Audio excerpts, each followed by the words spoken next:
In the Generation Classifier program, we are asked to write a Python application that asks the user for their name and the year they were born, and then displays a message containing their name, the birth year, and the generation they belong to by its name as given here in this table.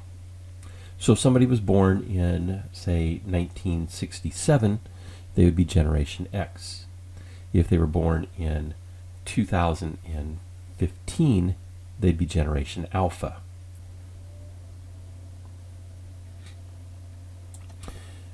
We also say that if the year is less than 1910 or greater than 2025, we should output a message that the year is invalid. And so I show some examples of what this will look like in terms of entering name, birth year, and then the output is going to be a concatenated string.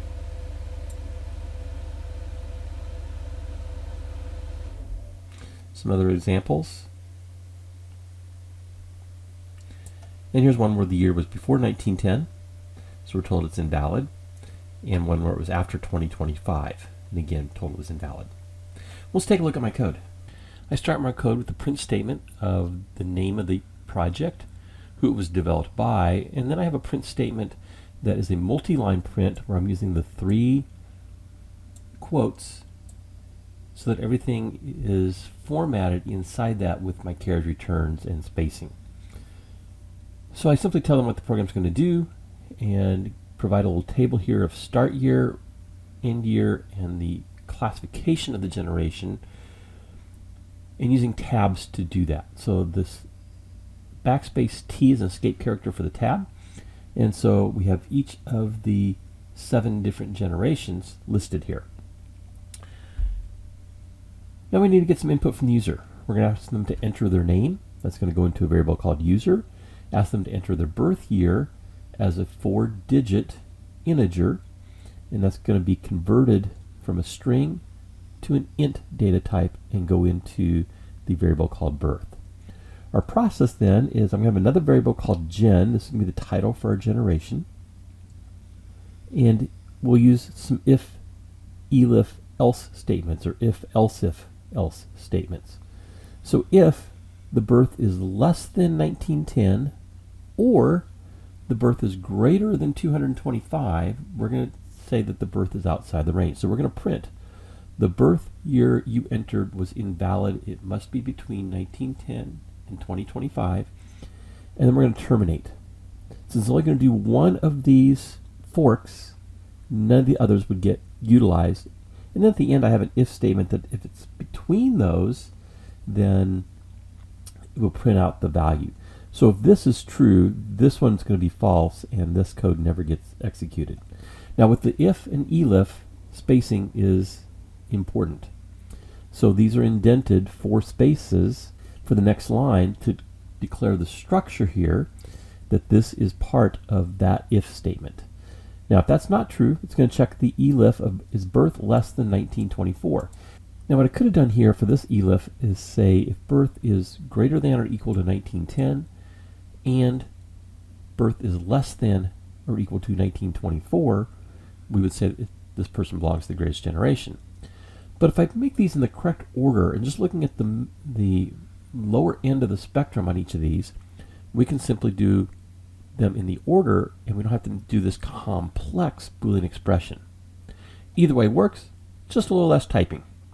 So elif birth is less than or equal to 1924, so it's going to be from 1910 to 1924, since we've already eliminated everything less than 1910. We're going to set gen to the greatest generation. This will be used in our print statement. If that's not true, let's see if it's less than or equal to 1945. Maybe it's 1936, it would fall in this range. And we'll set the value of gen. We're going to do the same thing for less than or equal to 1964 for the baby boomers, less than or equal to 1979 for Generation X, less than or equal to 1994 for Generation Y, and less than or equal to 2012 for Generation Z. And then finally, we're just going to have an else, which will cover everything up to 2025, and that's going to be our Generation Alpha. Now remember, only one fork of these is ever executed. As soon as it finds a true one, it ignores everything else. So the order here is really important. If we had made the birth less than or equal to 2012 as our first one, Well, all of these would have qualified for that as well, and everyone would have been put into Generation Z. Okay, so now we have the value of our gen variable that we want to use in our concatenated string. And so our final for our output is if birth is greater than or equal to 1910 and it's less than or equal to 2025. So it's the opposite of this one up here. So it's a valid range. If it's a valid range, we're just going to print a blank line. I could have used also a new line character on this print statement. We're going to print the name of the user plus and the literal string of comma being born in. We're going to concatenate to that the birth year converted to a string plus and then another literal string of space puts you in space plus the generation that we've determined from up here plus a period. Let's watch this run. So I'll put in Joe for the name. Birth year is 1974.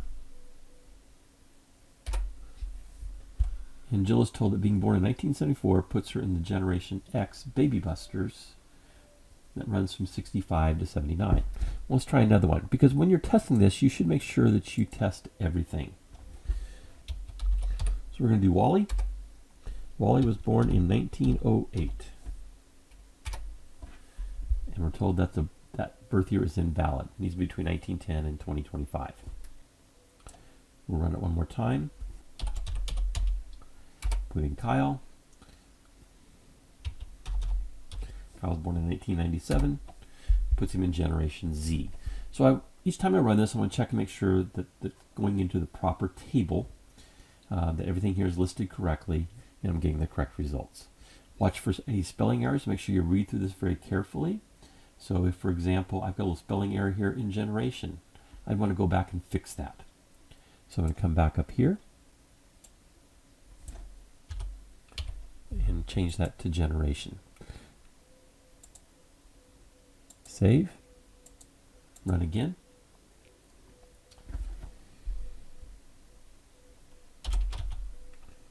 I'll put in Maria. Maria was born in, let's say, 1961, and that puts her in the baby boomer generation. So I changed my spelling of generation so that now looks correct. And again, I'm going to just kind of go through and make sure everything is spelled correctly, because if you don't catch your spelling errors, your client or your supervisor probably will, and it's not going to be good for you.